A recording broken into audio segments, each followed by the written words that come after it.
Welcome back, everyone, to another hog-tied and wild episode of the R&R Sports Podcast. I'm your host, Robert Jones, along with my co-host, Randy Watkins. What up, Robert? Yeah, man. You know, every one of these episodes, we keep saying, like, don't worry, we'll be back on a regular schedule. Oh, don't worry, we'll be back on a regular schedule.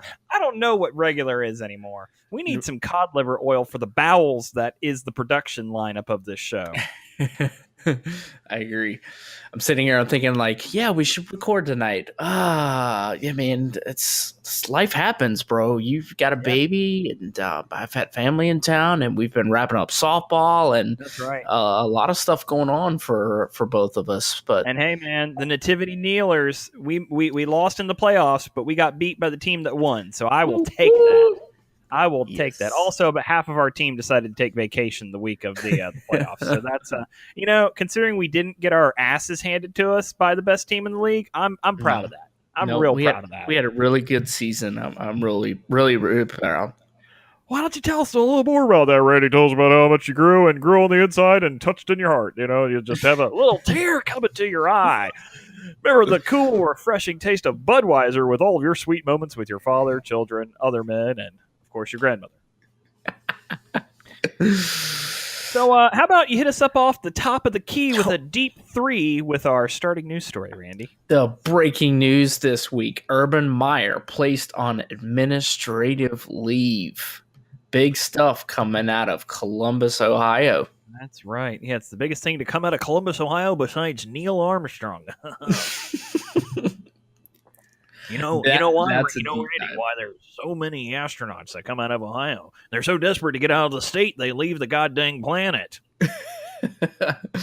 Yeah, I have family in Ohio, and I swear I hate when we have to go up there just because the weather is always so crappy. The drive is so shitty, and I just genuinely don't like Ohio. I had this bad to say, but it is true. Tell me how you really feel. Jeez.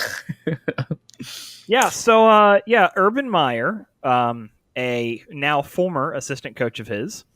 I suppose, do we have to use the moniker of allegedly in quotation marks, because there's never a police report with any of this. But one of his assistant coaches allegedly beat his wife in 2009. And apparently Urban Meyer knew about it, and he and his wife were involved in trying to form some kind of reconciliation with the couple. But apparently it never really stopped, and there was another large dust-up in 2015. And what's the name of the wife who's finally come forward with her story? Courtney Smith. Courtney Smith, yeah. And so she, after a long time of not saying anything publicly, has talked to a bunch of reporters and shared hundreds of text messages and detailed everything, and alleges that Urban Meyer knew all along and knowingly kept this coach employed. Now, it is interesting that all of this information only comes forward once he's lost his job. They had divorced, and there was some kind of an agreement. Somebody brought that up the other day, that it's curious that all this information finally comes to light when her husband, who's supposed to be paying her alimony and child support, no longer has a job. Cut off your nose to spite your face. Yeah. It's like, oh, well, if I can't have the alimony, then down goes this bastard and the bastards that knew about it. And here's the deal too. I mean, again, because there was never a police report filed, that's why we have to say allegedly. It's not that I don't believe her. There certainly seems to be an overwhelming amount of evidence. But yeah, it's interesting, and it is, talk about wild times that we have, not for academic scandal, not for athletic bribery, but what takes down Urban Meyer is that one of his coaches, who he knew about or supposedly knew about, abusing his wife. And it is a contract clause according to Title IX in all coaches and players' contracts now, which I found very interesting as well. So it's just the fact that he knew about it and knowingly didn't disclose anything about it or didn't do anything about it? What's the big problem here, I guess? That seems to be the implication, and now Ohio State is going to investigate. It's kind of like the question of the court of public opinion. So like with Joe Paterno. Joe Paterno was not diddling kids. He Right. wasn't. But the Right. But accusation is he that knew he about it. knew that Sandusky was doing it and did not make sure that he had no more access to the university. Mm-hmm. And that's really the question. Fascinating Okay, how so there are I'm many following. coaches who get a pass on that. I can think of actually a couple of North Carolina coaches who get a pass on that, but we don't need to get into that too Yeah. much. So okay, so I'm following here. It's basically the same thing that he knew about it and didn't report it to the local authorities and handle it accordingly, right? Yeah, Yeah, so I have to give credit to ESPN for this article here, but it's interesting to see this and where we're at with today's time. Exactly what you just said, because 10 years ago he put together a championship team, but it didn't come without a lot of issues, a lot of criminal issues. He had 31 players that were arrested oh yeah, during his championship year, accused anywhere from misdemeanor batteries to felony domestic assaults. There was a lot going on even back then, but he was able to, I guess, thwart all of that or dodge all of it, whatever you here's may choose. here's the other thing, and this is just alleged because there's not like it. This has been heavily implied, but it's been heavily implied that Mr. Smith, the coach, the abuser, that one of the reasons why Urban Meyer was never able to fire him was that apparently he was talking about singing like a canary about all sorts of stuff Urban Meyer was doing that he wasn't supposed to. And I guess that is kind of the danger of having somebody inside the inner circle Right. being threatened. That gives them leverage. Because you and I've talked about this before. It's like we just kind of accept that college sports is super duper corrupt and they're just breaking the rules all the time. Uh-huh. But I don't know, man. I did hear some murmurs of that today, so that may very well have been the thing. But here's the other deal: is like if that's the case, you got to get ahead of it and just be like, yeah, this guy's a son of a gun, beating his wife. I'm firing him, and he's going to say a whole bunch of stuff, but you probably shouldn't listen to him. I mean, it's if you were equated to basketball, I mean, this is one of the biggest football coaches in college sports. Yeah, multiple national titles. Yeah, and Three, right? Two with Florida and one with Ohio State. yeah, yep, That's exactly right. that's no small thing. And which the cult following of Ohio State football and how big it is up there. I mean, the town shuts down for God's sakes on Saturdays. So the implications of this is pretty big, and it also sets a precedence, dude, for stuff across the board. I'm sure it has happened in the camp of somebody else's team, and it just hasn't come out. But It's a brave new world, my friend. It's a brave new world. seriously, so when all this came out, Robert, I thought it was interesting because there were two paths that this was either going to go, and it was either A, he was going to be fired, or B, he was going to resign. And what actually ended up happening was him being placed on administrative leave. So I thought that was good by the university. Instead of jumping to conclusions that they actually investigate it first, they've shut down all media so that they can actually get into this investigation. But dude, I thought the writing was on the wall that he was definitely out of there. Yeah, no kidding. Which may ultimately happen. I think but what's happening right now is that they're negotiating the terms of his severance because he just signed a new contract. He's one of the highest paid coaches in college football, so I think that's kind of what's going on. Right. But anyways, we got to move on, and we get to move on into your favorite part of the show, Randy, the pedophiles this week. Yeah. Not to Sorry, be for those of you confused who are with pedophilia. Yes, it's the PED files, performance enhancing drug files. So hit us off with the newest offenders. A little lesser known player in the NFL named Darius Stewart, who's a wide receiver. No, come on. That's a name from the Key and Peele skit. That is exactly what I was just thinking. Darius Stewart. Darius Laquarius Stewart. He is a New York Jets wide receiver, was suspended 2 games. some other PED suspensions in baseball, but I thought this was one of the most interesting of the week because a lot of people are up in arms because he received only 2 games versus 4 games for Julian Edelman when they both were busted for the diuretic, masking whatever they're using. Yeah. Yeah, it's the problem, man. They the court of law in the NFL does not work the way the same court of law does for the rest of the country. No, man, this ain't fair, dog. Why'd However, you get 4 however, games? I'm going to make a judgment, and I'm going to assume that our Darius is likely of African American descent. Is that a correct assumption? Probably. So for once, the black guy got a lighter sentence than the white Jew. Yes. I actually don't know if Edelman is Jewish. I guess that's another judgment that I made based on his name. No, I have no clue. So, well, you've heard the joke about the the pamphlet on famous Jewish athletes. No, hit me with it. Yeah, so it's from the movie Airplane. So it's like, I have all this stuff, and it's like, and I also have famous Jewish athletes. And instead of handing him a book, it's literally like a 3 bifold pamphlet. Sounds like a Mel Brooks joke. Because there's Sandy Koufax, and then there's not a lot of them, Oh yeah. Bill Goldberg. Yeah, we should go out and say Randy and I both are Jewish sympathizers. We're very strongly sympathetic to the Jewish diaspora, as it were. Mm-hmm. Agreed. So, dude, the NFL season started tonight. Can you believe it, dude? We are back right now. I believe it, brother. Oh yeah, we got the Hall of Fame game that nobody's watching. I was gonna say usually the crappiest game of the year. Every year I'm like, he's so excited because it's back, but then I'm like, man, it's the Hall of Fame game, dude. Who's watching this crap?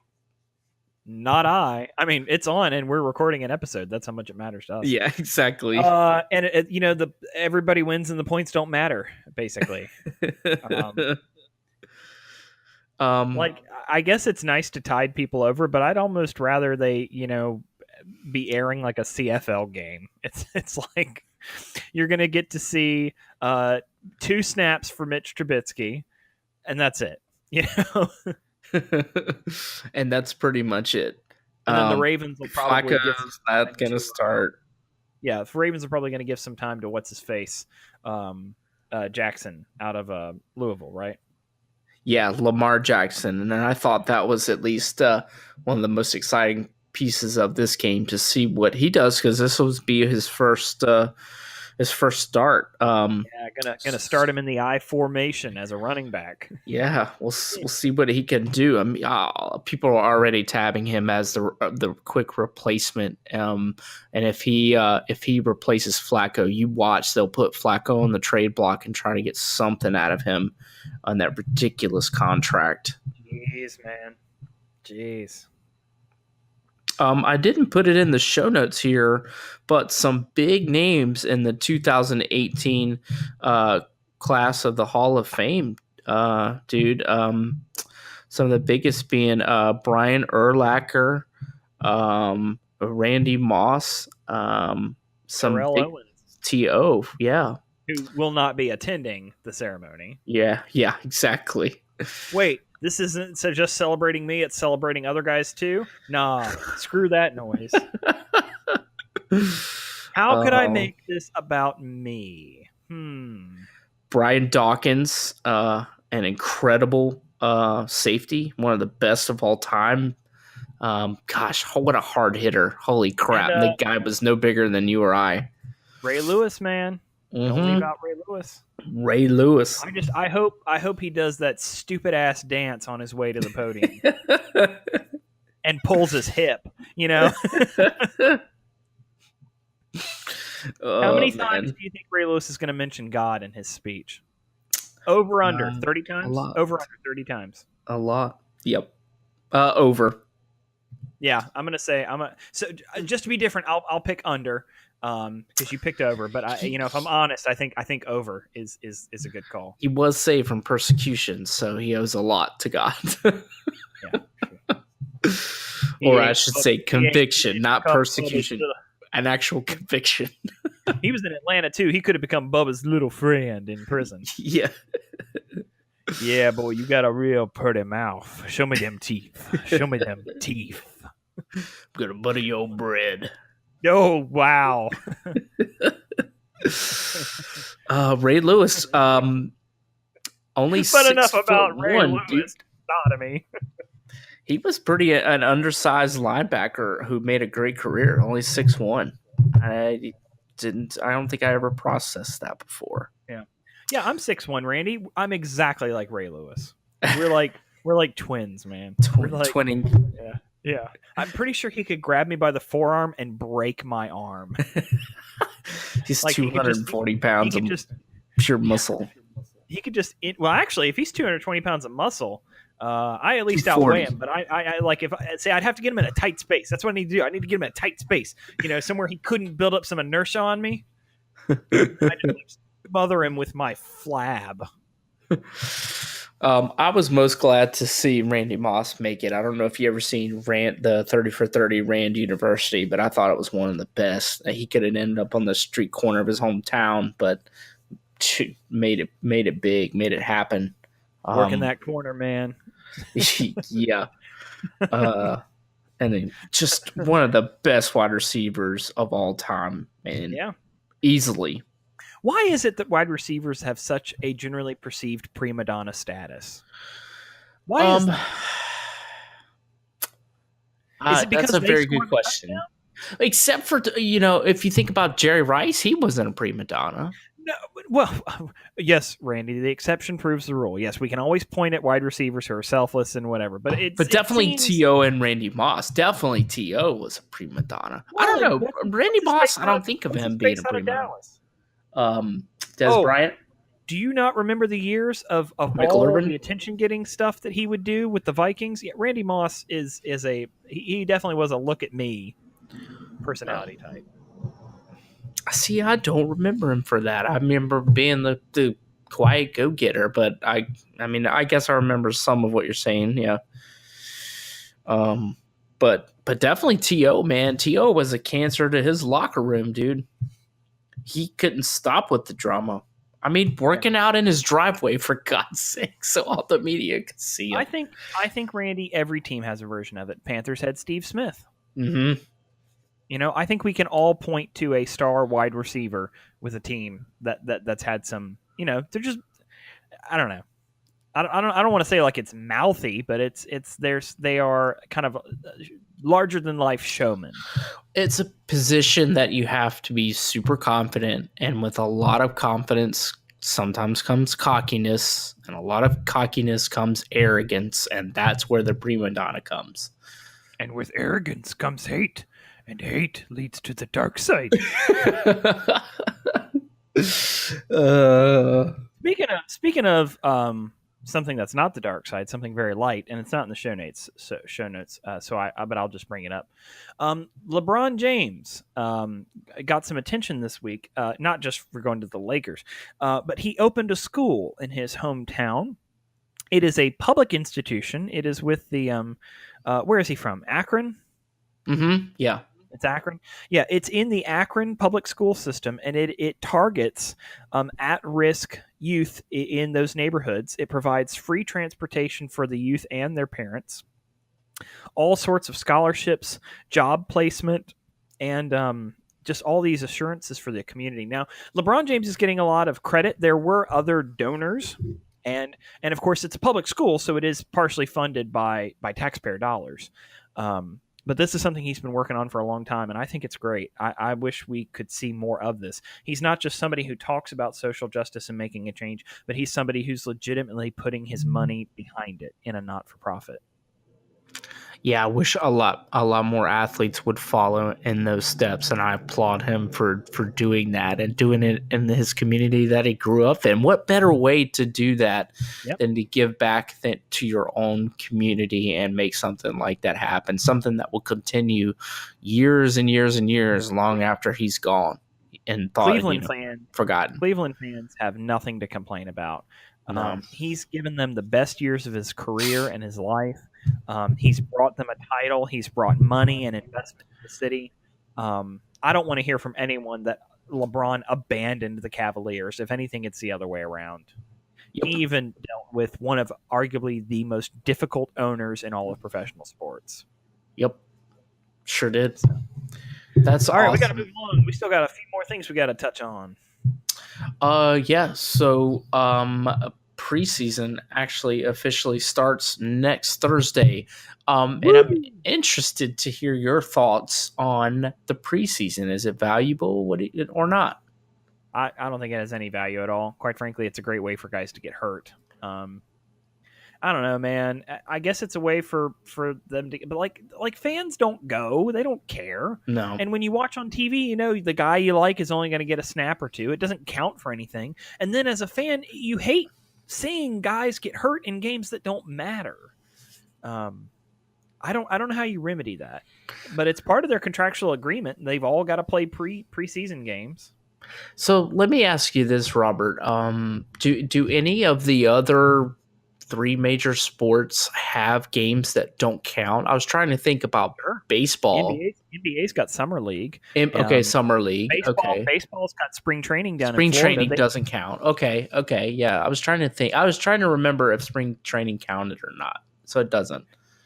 Well, I was gonna say it doesn't count. Yeah, but but again, they definitely play, and there is a league. You know, they play for the best team in that league, but it doesn't have any standing on the season. But they are playing against each other, you know, to kind of warm up and be a little more competitive. But again, yeah, every league has its version of this. I mean, look at the NBA. You want to see how desperate the ESPN is for ratings? They are airing summer NBA games. What they've never done? Yeah. No, they've never done it before, and they keep trying to make it a thing. It's these stark white gymnasiums with like no fans there, and the star players sort of playing, but mostly the young guys getting a chance to stretch their legs. They had the summer league championship game on TV, and I was like, "What the hell is this garbage? Who cares?" Yeah, they're riding that gravy train. That's for sure.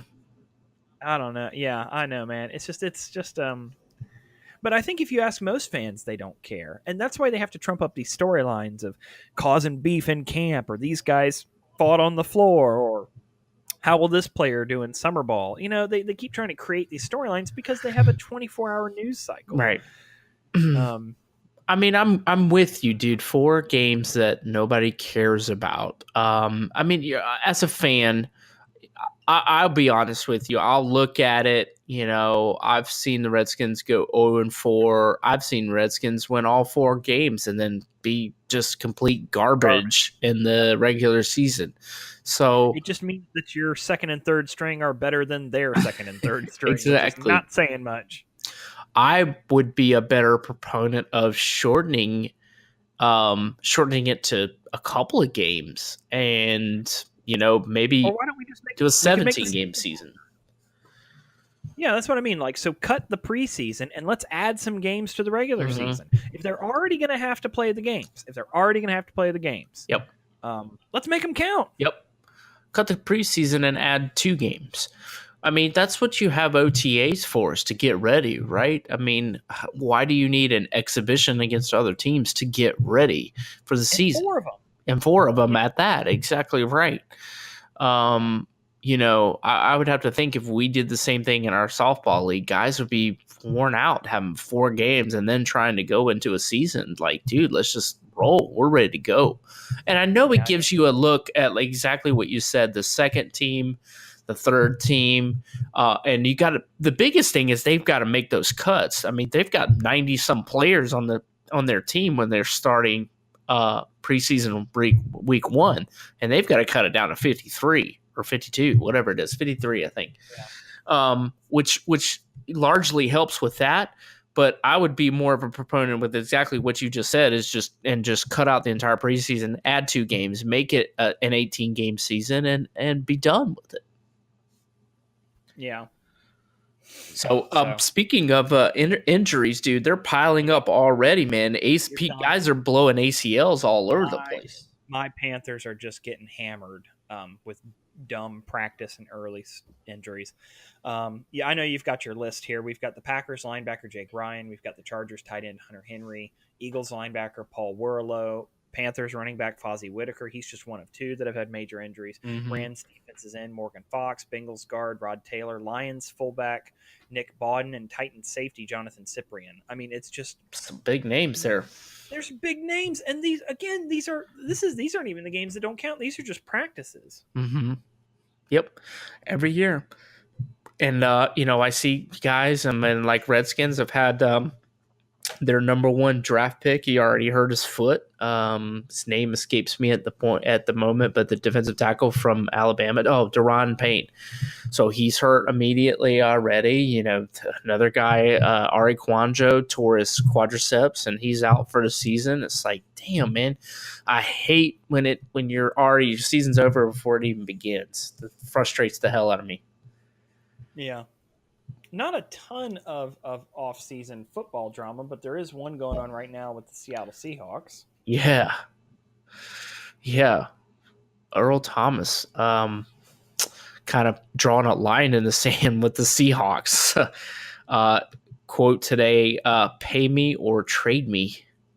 How do you think that's going to work out for him? I think they'll trade him. Past, they don't give a crap. They're like, for making it easier. Yeah, bye. I mean, how many years has he been in the league? Not that many. He's been what, 2 years? Oh, longer than that. He's 29 years old. Sorry. No, he's much. Yeah, sorry, like 6 years or whatever. Yeah, him and Chancellor and Sherman came in at the same time on that same draft. Yeah. So they've been there for a while. Yeah. Yeah. But anyways, with Earl Thomas, I don't know, man. Like, I get the feeling that they're just turning over like crazy in Seattle because they're not keeping those guys around. Well, and the thing is too, they've gotten too big for their contracts. You know what I mean? And I think I remember you saying this, and I don't know if it was on the podcast or you and I talking, but eventually all dynasties come to an end because of that very reason: contracts. You can't afford them anymore. You can't pay everyone. Mm-hmm. And that's a great statement because it's absolutely true. That's why what the Pats do is just ridiculous. But, like, I mean, they have high turnover. They don't hold on to guys forever. You know what I mean? Mm-hmm. They have huge turnover. And here they are threatening to get rid of Gronkowski again. Oh, really? I did not hear about that. What are they saying this time? There's always rumors every offseason about cutting his ass. Because he's big. He's a force to reckon with, but he's so injury prone. Yeah. He's like a bull in a china shop, man. He's just running into things. Bumbling, stumbling. Will he go all the way? Oh, man. Yeah, so I think it looks like a lot of talk about him being in Dallas. And I can see Dallas picking up Earl Thomas. Seattle's that type of team, dude. And that's Pete Carroll's got Pete Carroll's name all over it, man. If they get some draft picks or a player off of trading him, they'll let him know.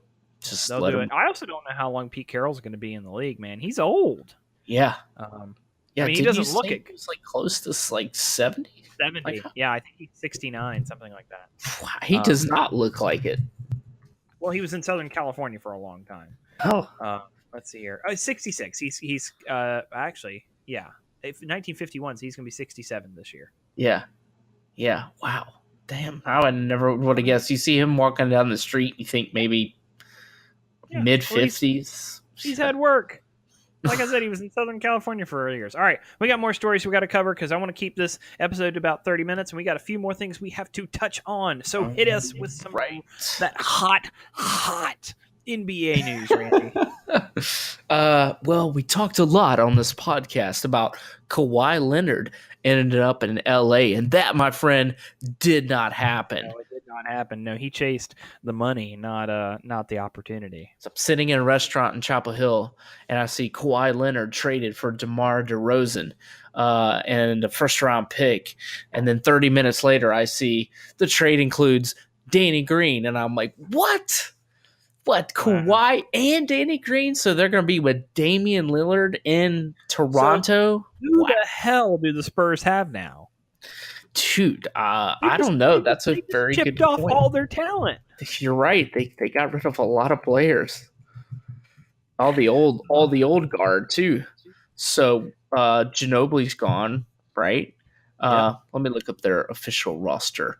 But we know Tony what's his name? Parker went to Tony Charlotte. Parker is gone. LaMarcus Aldridge is still there. Rudy Gay is still there. Effing Paul Gasol is still there. Stand. Pau Gasol. Pow. Pow. Pow and a kisser. He's not your friend. He's your Oh, Paul. dude, Ginobili is still there. They did not let him go. That's so dumb. And Patty Mills. So that's about it. Now they got DeMar DeRozan. How many years are they going to have Ginobili coming off the bench? Come on, honestly. He's going to be in a goddamn wheelchair out there. Yeah, he is the last of the old guard. Get rid of his ass. Yeah, I don't know. None of that makes any sense to me, and I think Kawhi Leonard's just going to go flounder in Toronto. Think so? Yeah, and we still don't know if he's healthy. We still don't know if he's healthy. See, I don't know, man. I'm on the fence because if you remember us talking about the NBA playoffs, Toronto put up a big fat goose egg in the playoffs after being the number 1 seed. So I thought this immediately made them much more competitive. If he fits into their system. True. It'll be interesting. When you got to remember the Raptors, didn't they get rid of their coach? Yeah, they did. Yeah, man. Yep. I don't know. Like, I don't think he got enough credit for what he was able to do there. So no. I don't have high hopes for him. Yeah, they probably won't be back there. I think the East is Boston's to have. I think that the power vacuum of LeBron moving to the West is gonna open that up for him. Or maybe the 76ers. Maybe the 76ers step up. Maybe. That's a good team, man. Joel Embiid, I was watching some of him in the Summer League this season. Guys trying to guard him. Dude, he is... Just give him 5 years, Robert. He's going to be top 3 talent. You're going to kiss his ass. 7'1" raw power, dude, and insane talent. He's going to be one of the top NBA stars. You watch. So, no, I don't doubt you. I mean, I agree, but our last story comes from the PGA Tour. Tiger Woods versus Phil Mickelson in a celebrity death match set for Thanksgiving weekend. For 10 million smackaroonies. Head to head for $10 million. You there? That's some big bones. Oh, you cut out there. How about you hit us? How about you hit us with that again? Our last story comes from the No. We got that. We covered that much. Oh, so Phil Mickelson and Tiger going at it for $10 million, dude. Man. Thanksgiving weekend. That'll be fun. So I guess they're hoping this will go along with like the Macy's Thanksgiving Day Parade, the dog show, football, and then watch Tiger and Phil go at it. Yeah, what I didn't see is if they're putting up their own money, and if it's for charity or what it's for. I think like neither of them really want for anything. Like if it was something they cared about, it'd have to be more than 10 million, don't you think? I would think so. Yeah, they both. But they both earned like 40 million this year. Phil loves to gamble. It's gotten him in trouble before.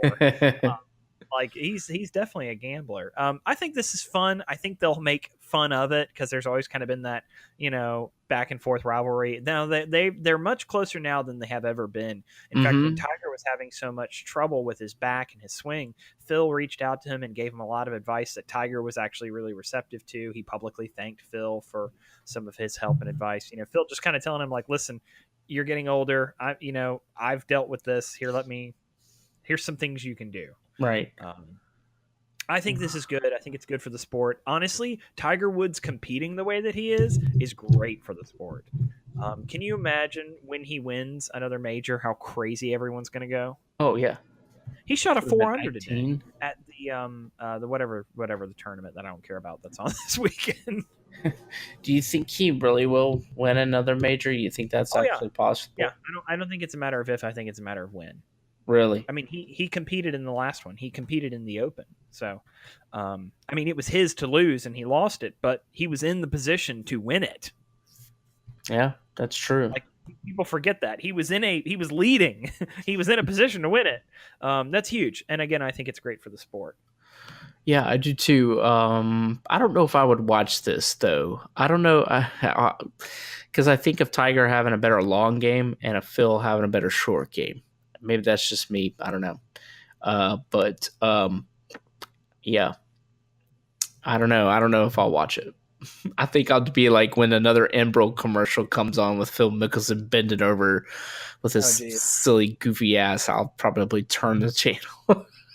Like checking out that Phil Mickelson tight booty he's got back there, all flapjacks No, just I'll hanging there. just rather watch the Hall of Fame game. Oh, geez, wow. It's not saying a lot. Like a goddamn sword of Damocles hanging over your head. All right, let's wrap this little puppy up. So I just want to tell y'all, if you want to check us out, you can find us on Twitter at CriscoCast. You can, of course, find us on Facebook, Crisco Industries. Check out our YouTube page, youtube.com/CriscoCast.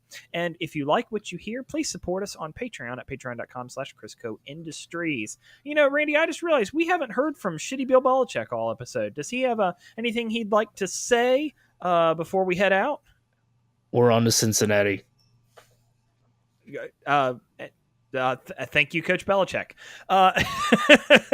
So, for Randy, I'm Robert, and hopefully we'll have an episode next week. But at this pace, I guess we'll see you in December. So, until next time, bye. Later.